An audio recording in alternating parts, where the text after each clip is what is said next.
말씀 보도록 하겠습니다. 말씀은 오늘 성찬에 대해서 같이 말씀을 나누려고 합니다. 고린도서 11장 17절에 34절까지 말씀입니다.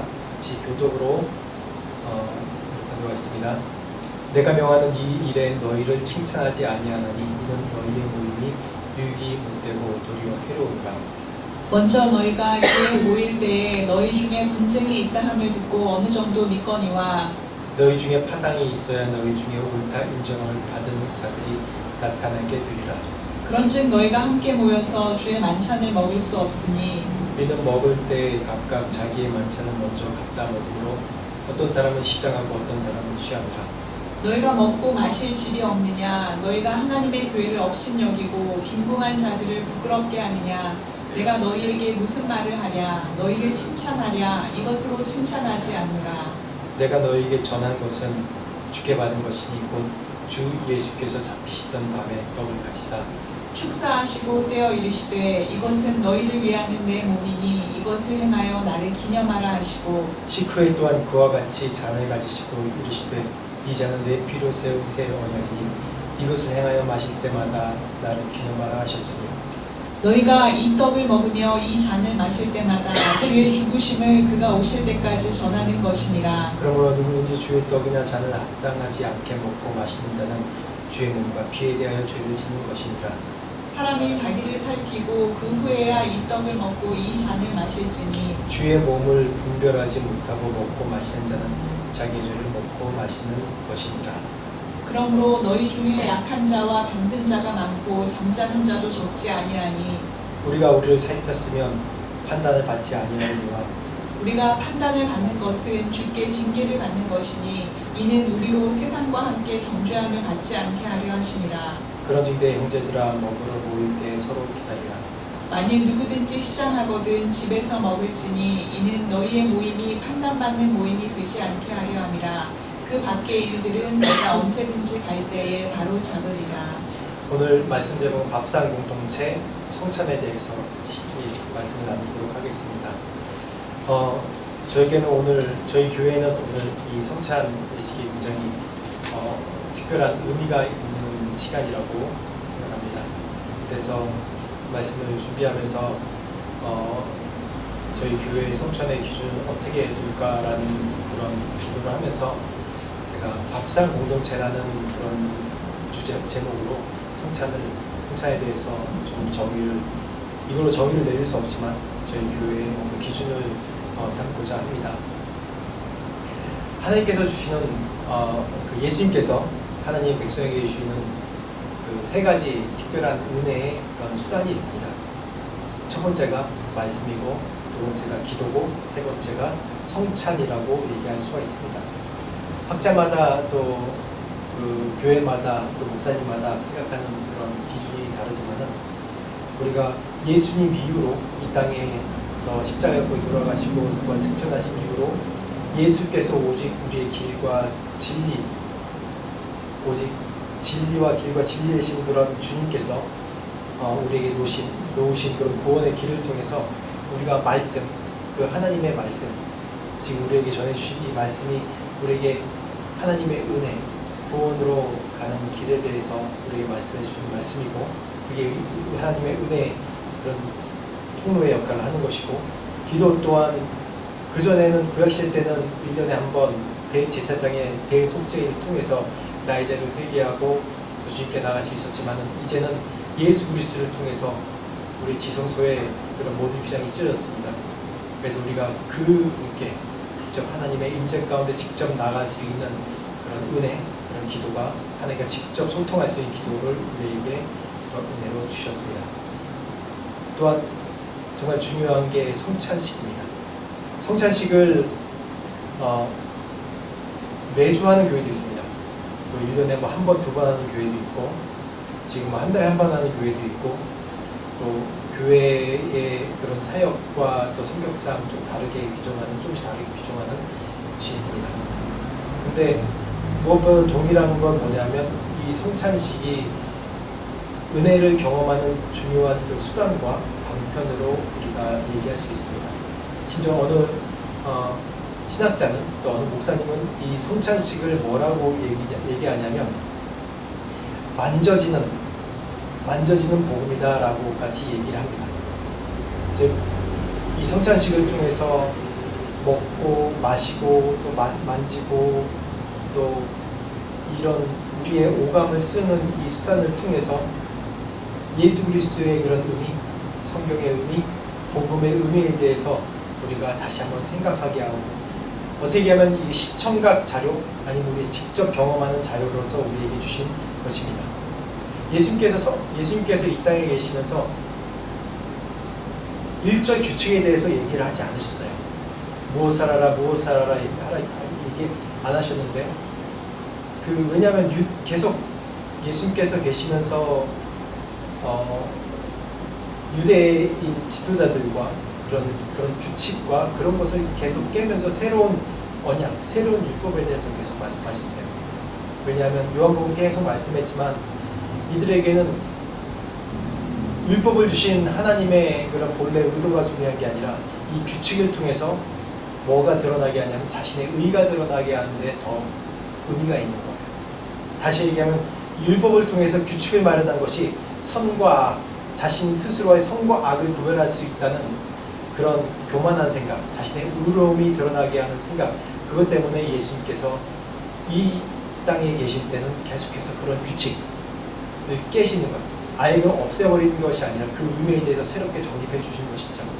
그러면서 말씀하신 것이 이 성찬식에 대해서 기념하라 라고 말씀하셨습니다. 그래서 오늘 말씀 23절 말씀 또 26절까지 말씀 한번 보겠습니다. 넘겨주세요. 네, 같이 읽어보겠습니다. 시작. 내가 너희에게 전한 것은 주께 받은 것이니 곧 주 예수께서 잡히시던 밤에 떡을 가지사 축사하시고 떼어 이르시되 이것은 너희를 위하는 내 몸이니 이것을 행하여 나를 기념하라 하시고 식후에 또한 그와 같이 잔을 가지시고 이르시되 이 잔은 내 피로 세운 새 언약이니 이것을 행하여 마실 때마다 나를 기념하라 하셨으니 너희가 이 떡을 먹으며 이 잔을 마실 때마다 주의 죽으심을 그가 오실 때까지 전하는 것이니라. 이 성찬식이라는 게 사도 바울이 고하는 것도 아니고 초대교회 베드로가 고하는 것도 아니고 사도들이 고하는 것도 아닙니다. 정확하게 오늘 말씀 나오듯이 예수께서 잡히시던 그 밤, 마지막 만찬 때 그것을 기념하라고 예수님께서 말씀하셨습니다. 그러면서 26절에 너희가 이 떡을 먹으며 이 잔을 마실 때마다 주의 죽으심을 그가 오실 때까지 전하는 것이라 라고 얘기합니다. 언제까지요? 주가 오실 때까지 이 성찬식은 계속해서 이루어져야 된다고 예수님께서 말씀하셨습니다. 그러면서 분명히 기념하라라고, 이 저녁 때 잡히시던 날 밤에 예수님께서 직접 떡을 떼시고 잔을 주시면서 이 떡에 대해서 내 살인이 받아 먹으라, 내 피니 받아 마시라 라고 하는 이 사건, 이것에 대해서 기념하라고 분명히 말씀하셨습니다. 그런데 또 하나 제가 이제 왜 밥상 공동체라고 얘기했냐면 오늘 말씀 25절 말씀에 그렇죠. 식후에 또한 그와 같이 잔을 가지시고, 여기 쭉 보면 축사하시고 떼어 이르시되 이것은 너희를 위해 내 몸이니 이것을 행하여 나를 기념하라 하시고, 기념하라가 두 번 나옵니다. 그러면서 중간에 연결 부분에 식후에 또한 그와 같이 잔을 가지시고 이르시되 이 잔은 내 피로 세운 새 언약이니 이것을 행하여 마실 때마다 나를 기념하라 하셨습니다. 이 얘기는 뭡니까? 우리가 얘기하는 성만찬 그러면 정말 거룩한 예식이죠. 우리가 주님의 몸과 주님의 그 십자가의 보혈, 그 희생, 그 피의 의미, 그 살을 내어준 살의 의미에 대해서 우리가 또한 이 직접 오감을 통해서 우리가 느끼고 만지고 다시 한번 기억하는 시간이니까 정말 중요합니다. 그런데 정작 이 예수님께서 행하실 때 이 성경적인 성만찬은 뭐냐면 같이 식사하는 거예요. 식사. 제자들과 같이 식사하면서 떡을 나눠주시면서 이 저녁인 거예요. 떡을 떼서 나눠주시면서 내 살인이 받아 먹으라. 쉽게 얘기해서 우리가 밥상을 나누면서 밥상에서 밥을 한국식으로 얘기하면 밥을 퍼주면서 반찬 다 마련되어 있고 밥을 퍼주면서 내 살인이 받아 먹으라라고 얘기한 거나 마찬가지입니다. 그때 당시 이때 문화는 떡이겠죠. 떡이라고 그러면 우리가 뭐 여긴 다 사역자니까 다 잘 아시니까 떡은 우리가 얘기하는 빵이 아니라 쉽게 하면 짜파띠에 굉장히 가까운 로띠에 가까운 그게 바로 그때 이 중동에서 먹는 떡이에요. 그래서 물에 찍어 먹고 그런 것이죠. 그래서 식사 자리예요. 식사 자리에서 식사 다 하고 나서 또 포도주, 이 음료를 마시는데 이 잔을 가지시고 나를 기념하라라고 내 피라. 왜냐하면 이 포도주가 빨간색이지 않습니까? 내 피라 받아 먹으라라고 얘기하십니다. 이건 또 좀 이따가 제가 6월절 의미와 같은 이 6월절 식사 자리에서 같이 하시는 겁니다. 그래서 이 축복의 자리가 뭔지 같이 또한 성경적인 근거에 대해서 설명을 드리겠습니다. 그래서 지금 우리 교회 공동체에게 이 송만찬에 대해서 의미에 대해서 얘기하자면 저는 밥상 공동체라고 얘기하겠습니다. 밥상 공동체. 같이 이 공동체에서 떡을 떼고 나누는 그런 공동체를 저라고 제가 의미하겠습니다. 그 다음 말씀 같이 보겠습니다. 10장, 이번에 10장 16절, 17절 말씀 같이 보겠습니다. 성만찬의 그런 정의에 대해서 간단하게 두 절로 요약했습니다. 시작. 우리가 축복하는 바 축복의 잔은 그리스도의 피에 참여함이 아니며 우리가 떼는 떡은 그리스도의 몸에 참여함이 아니냐. 떡이 하나요 많은 우리가 한 몸이니 이는 우리가 다 한 떡에 참여함이라. 한 떡에 참여함이라. 우리가 하나, 이 떡에 대한 의미, 이 밥을 같이 나누는 공동체에 대한 의미로 얘기하죠. 하나, 한 공동체, 한 몸, 한 성령, 한 예수 그리스도, 한 하나님을 통해서 이루어진 공동체에 대해서 얘기할 때 우리가 이 성만찬을 통해서 한 공동체라는 의미를 부여합니다. 그런데 이 성만찬의 의미에 대해서 얘기할 때 우리 6월절로 같이 표현합니다. 근데 정작 6월절 이 기념하는 이 자리도 이런 잔을 나누는데 어떤 잔을 나누냐면 6월절은 이 네 번의 잔을 나눕니다. 그 중에서 축복의 잔, 세 번째 잔이 축복의 잔인데 축복의 잔이 바로 예수님께서 지금 이 자리에서 이 제자들에게 떡을 떼면서 축복하신 그런 장면을 말하는 겁니다.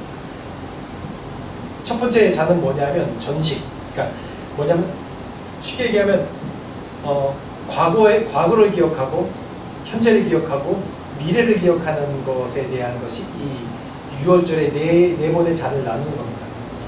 그 식사 전에 나누는 잔인데 이 잔은 뭐냐면 6월절 이 잔을 나눌 때 축복문을 낭독하고 축복문을 낭독하는 장면이에요. 그러니까 식전에 뭔가 에피타이저라고 하죠. 식전에 먹는 게 그런 식으로 해서 이때 식전에 잔을 나눌 때 예수께서 무엇을 하셨냐면 세족식입니다. 세족식. 식사 전에 예수께서 세족식을 하셨죠. 발을 씻기신 자리고 다시 한번 축복을 하는 장면.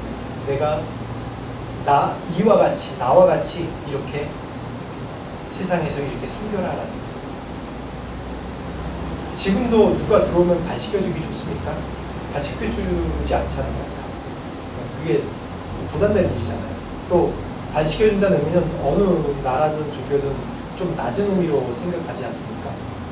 근데 너희도 이와 같이 낮아져야 되리라 예수께서 직접 이 6월절로 얘기하면 전식, 식사 전에 에피타이저라는 이 포도주를 마실 때 바로 예수님께서 발을 씻겨주셨어요. 발을.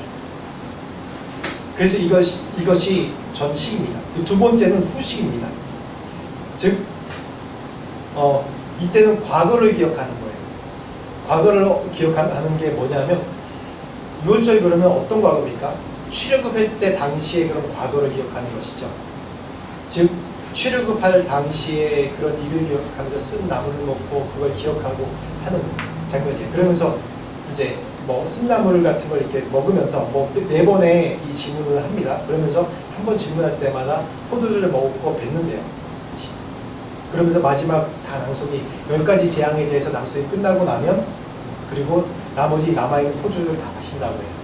그래서 이 두 번째 이 후식의 잔은 내 과거를 기억하는 겁니다. 굉장히 성경적이죠. 우리가 성찬식 할 때도 이런 예식을 갖는 거예요. 그래서 성찬식은 성경적으로 얘기하면 세속식과 함께 연결되어 있는 겁니다.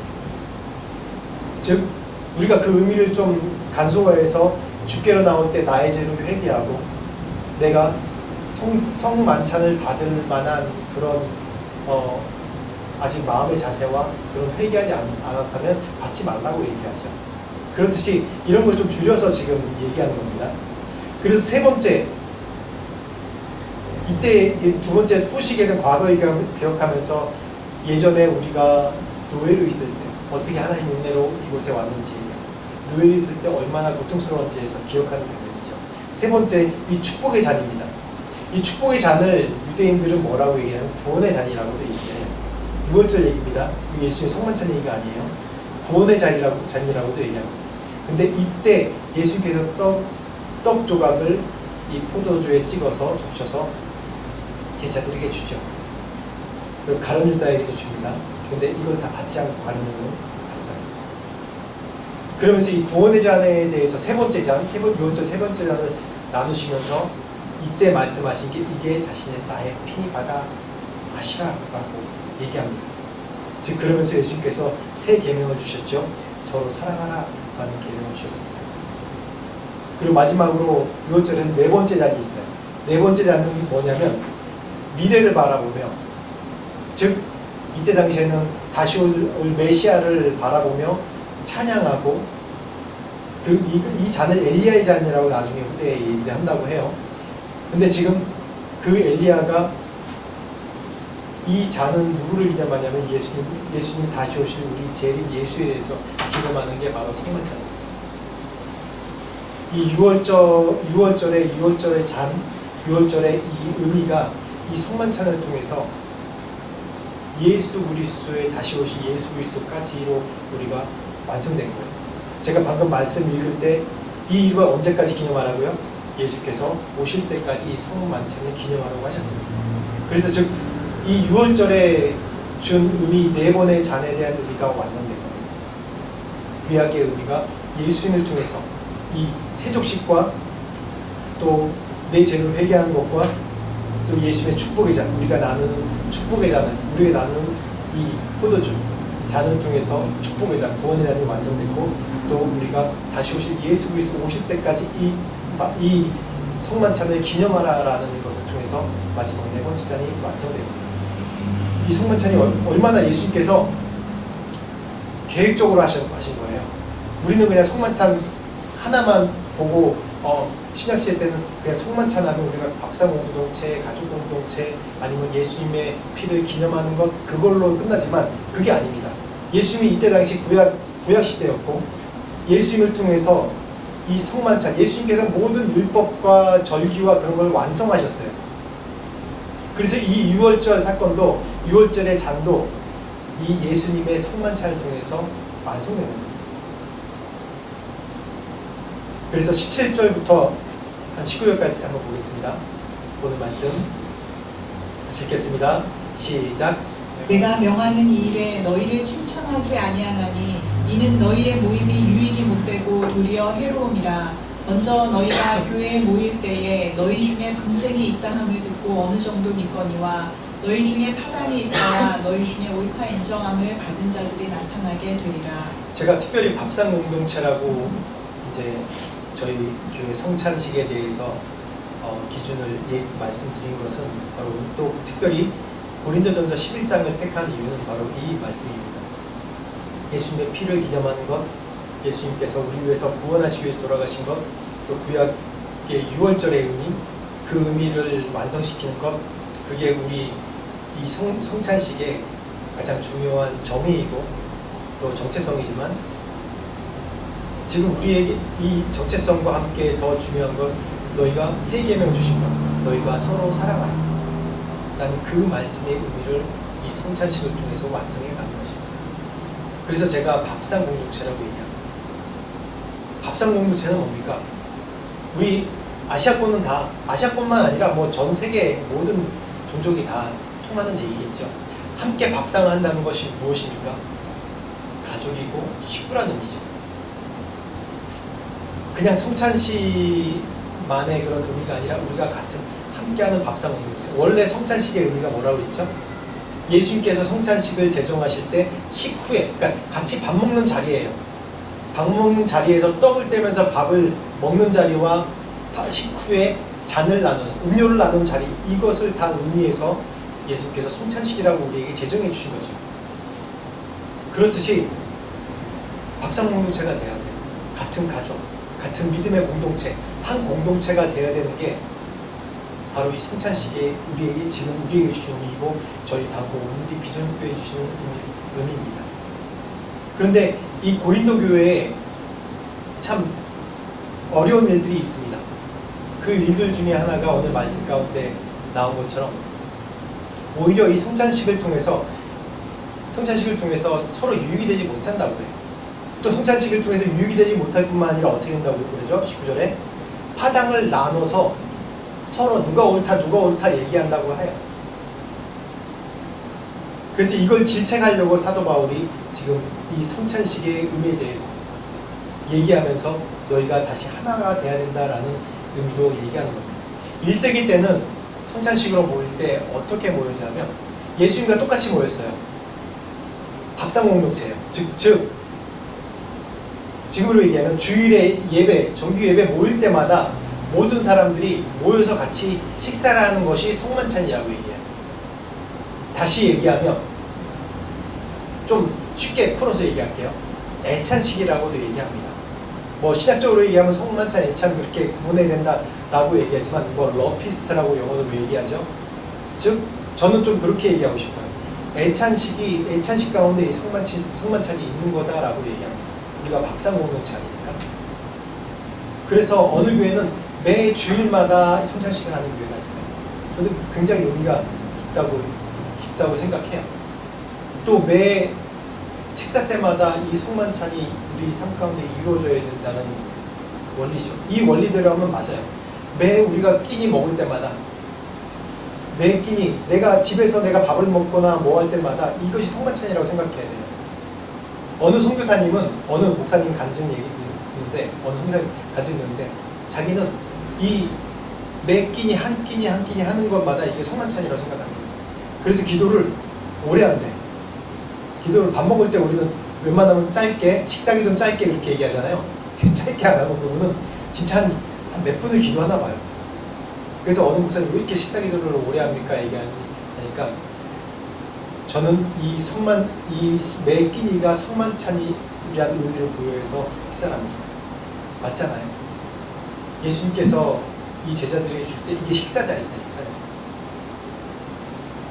또 신약에서 이 성만찬에 대해서 얘기할 때 요한복음에만 성만찬이 나오지 않아요.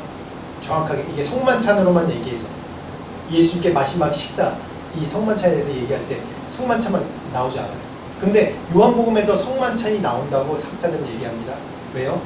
오병이의 기적은 성만찬의 확대라고 실질적인 확대라고 얘기합니다. 왜요? 직접 떡을 떼서 나눠주셨어요. 그 기적입니다. 성만찬이 단순히 우리가 밥 먹고 배부르는 것이 아니라 실제로 밥 먹고 배부르죠. 하나님께 주신 하늘로 양식을 먹고 우리가 우리의 영혼의 양식이 배고프지 않고 그 갈급함과 그 공비함을 다 해결해 준다는 그런 의미입니다. 오병이의 기적. 이 몇 개 안 되는 물리적으로 몇 개 안 되는 오병이어 5개 떡 5개와 물고기 2마리로 이 5,000명이 되는 사람을 먹였어요. 물리적으로 가능한 얘기입니까? 가능하지 않아요. 뭔가 복제 기술도 있는 것도 아니고 이 의미가 우리의 삶 가운데 우리의 육체의 삶의 풍성함 뿐만 아니라 영적인 삶 풍성함도 의미하는 것. 그 얘기가 바로 성만찬의 의미입니다. 그래서 그 목사님은 매 끼니가 성만찬으로 생각해서 자기는 하나님께서 나에게 풍성함을 지금 내가 한 끼를 먹는 풍성함을 주시는 감사하면서 먹고 마신다고 얘기합니다. 그렇듯이 이런 의미인데 초대교회에서는 매 이 예배 모임 때마다 이 성만찬을 합니다. 애찬식이라고 하죠. 그래서 같이 애찬을 하고 성만찬을 하고 성찬을 하면서 이거 먹습니다. 그런데 왜 이것이 유익이 안 되냐 하면 이 사람들이 초대교회 사람들이 모이려면 좀 큰 장소에 모여야겠죠. 개인 가정에 모이지 않겠죠. 뭐 가정이 교회로 시작했지만은 이제 장소에 모여서 뭐 회당에 모여서 예배드리기도 하고 또 다락방에 모여서 예배드리기도 하고 이렇게 합니다. 그런데 모일 때마다 식사를 준비해야 돼요. 저희 교회는 지금 아직 개척교회에서 작아서 몇 명 안 돼서 저희 집에서 이제 제 아내가 이제 식사 준비를 주일마다 해서 옵니다. 특별한 일이 있을 때도 또 특별히 준비해옵니다. 근데 좀 성도들이 모이면 이제 성도들이 있으면 이제 좀 나눌 거예요. 왜냐면 이거 다 혼자 감당할 수 없는 것이기 때문에 지금 우리 가족같이 몇 명 안 되기 때문에 이렇게 먹을 수 있지만 그래서 초대교회 때 성도들이 많이 모입니다. 그래서 어떻게 하냐면 음식 만드는 걸 분배합니다. 분배해서 나눠가지고 뭐 김지사님은 뭐 해오고 뭐 24님은 뭐 해오고 그러면서 이렇게 분배해와요. 그런데 그 중에서 초대교회, 특히 초대교회의 성도를 이루는 가장 중심 멤버 중에 하나가 이 좀 가난한 성도들이었어요. 부자 성도들이 처음에 와서 다 이렇게 그들부터 시작되지 않았어요. 근데 가난한 성도들은 인간의 삶이랑 똑같죠. 역사를 의문하고 열심히 일해서 벌어야지 이제 사는 거고 열심히 하루 종일 일하고 와서 이제 또 예배드리고 그러기 때문에 이제 일을 많이 하기 때문에 제대로 음식을 만들어 오지 못해요. 그래서 초대교회는 각자 형편에 따라서 이렇게 준비해 온 것 같습니다. 그런데 20절, 21절 말씀 보고 말씀하십시오. 20절, 21절. 읽읍시다. 시작.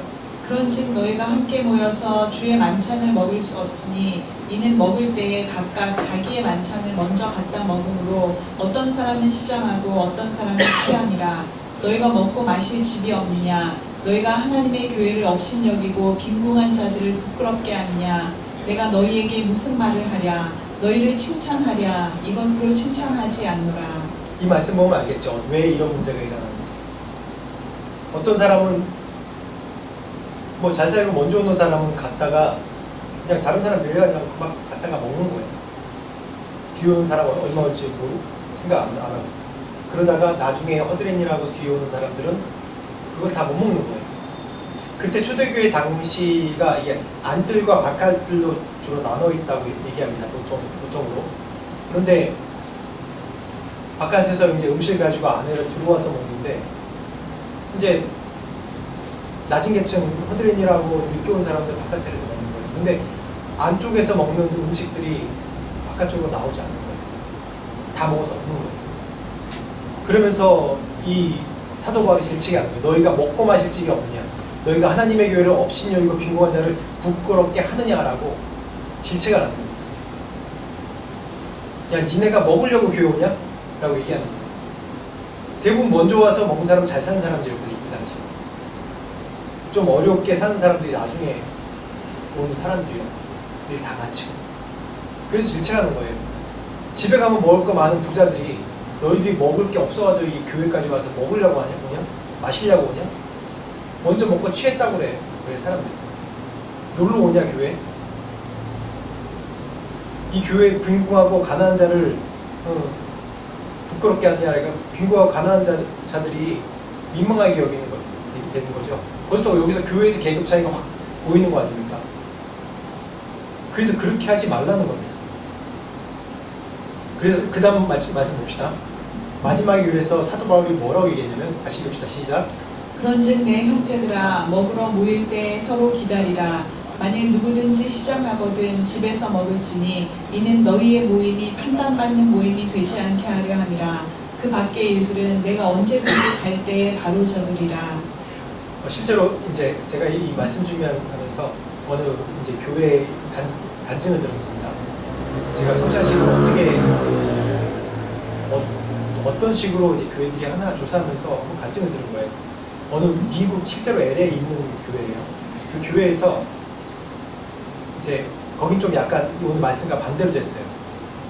먼저 아침 예배 9시 예배 드리기 전에 이제 아침에 또 출근하는 사람도 있어가지고 일찍 와서 이제 식사를 하는 식사 자리를 마련해놨다고 그래요. 그래서 먼저 와서 빵이랑 간단하게 음식 먹고 그리고 예배 드릴 수 있도록 이렇게 이렇게 1부, 2부 예배를 나눴다고 해요. 뭐 9시인지 몇시인지 모르겠어요. 그래서 이제 아침 1부 예배 때는 이렇게 식사를 준비를 했다고 해요. 근데 보통 아침 9시에 사람들이 많이 오는데 어느 몇 달 지나니까 어느 순간인가 오전에 사람들이 안 오는 거예요. 그래서 교회에서 목사님이 조사해 보니까 그 안에 계층이 구분된 거예요. 아침 일찍 와서 밥 먹는 사람은 좀 가난해서 주일에도 일을 나가야 되기 때문에 밥을 먹고 근데 그래서 이 사람들 그냥 먹으라고 하면 2부 예배 온다. 그래서 계층이 이렇게 나눠줬다고 그래요. 그 안에서. 그래서 그런 사람들, 요런 사람들 부류로 나눴다고.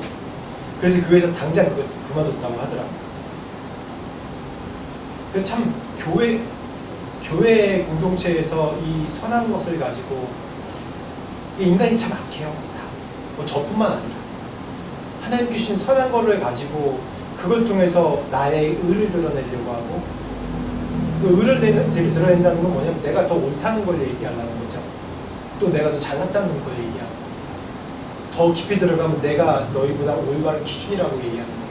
그게 바로 선악과를 따먹은 기준이 아닙니까? 내가 옳다 그르다 구분하려고 하는 내 스스로의 기준을 만드는 거. 근데 이 송만창 갖고도 그런 짓을 하는 거예요. 사람들이. 초대교회. 그러니까 우리 믿음의 공동체는 누구나 다 올 수 있는 공동체가 돼야 돼. 근데 교회를 이렇게 교회를 막 시작해보니까 여러 가지 생각이 많이 드는데 참 이게 쉽지 않은 일이에요. 정말 쉽지 않은 일이에요. 어떻게 기준을 줘야 되는지. 예전에 90년대에 있었던 얘기가 오늘 말씀 준비하면서 떠오르더라고요. 그래서 이 말씀 때문에 교회는 누구나 다 받아들여야 된다라는 그런 생각을 하는데 이것도 미국 교회의 얘기예요. 어느 목사님이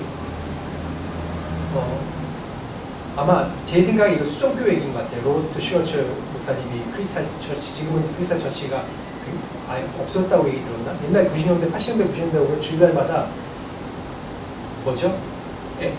FKA니까 옛날 미국 방송 있잖아요. 우리나라 미국 방송 나올 때가 있었어요. 따로.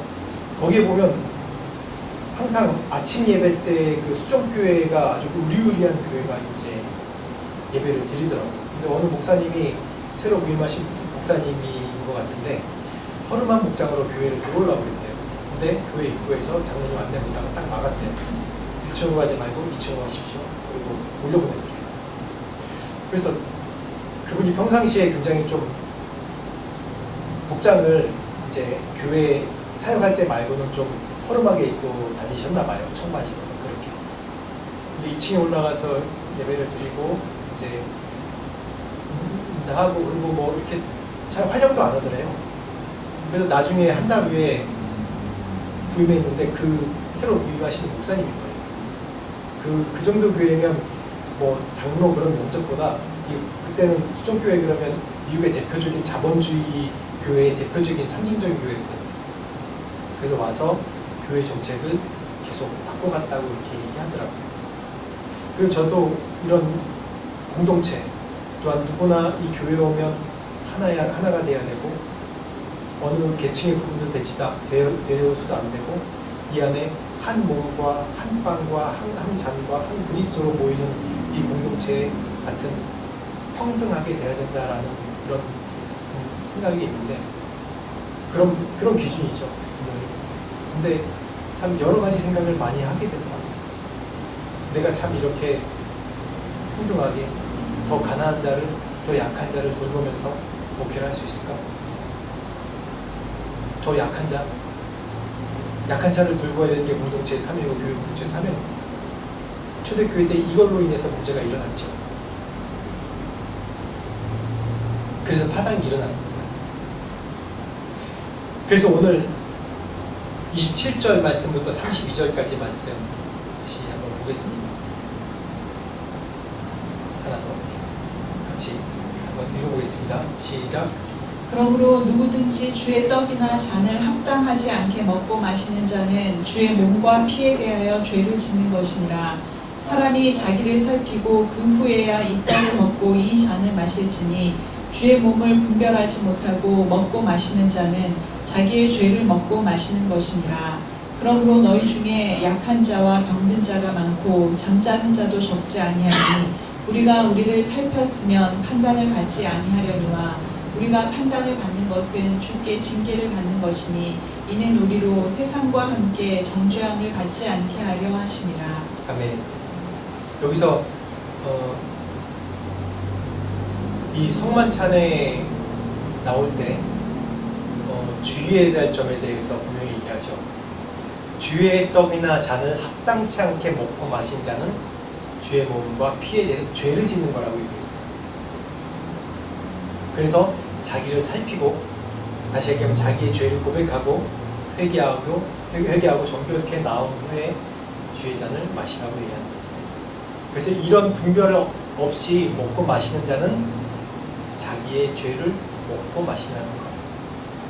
이 성만찬의 의미가 예수 그리스도의 피와 또 살과 우리의 구원과 영생에 대해서 또한 기념하고 기억하기 위해서, 예수님 기억하기 위해서 먹는 이 잔이, 우리의 영혼을 새롭게 하는 이 잔이 오히려 뭐라고 그러죠? 자기의 죄를 먹고 마시는 게 될 수 있다고 얘기합니다. 그러면서 10절, 30절 말씀에 그러므로 너희 중에 약한 자와 병든 자가 많고 잠자는 자도 적지 아니. 그것으로 인해서 약하고 병들고 또 심지어 죽은 자가 있다고 지금 얘기하는 겁니다. 그랬듯이 지금 이 성찬식에 대해서 세 가지 설이 있습니다. 이 신약적으로 세 가지 설이 있습니다. 실제로 지금도 그렇게 하고 있고요. 처음엔 성체설이 있고 또 성체 공전설이 있고 기념설이 있습니다.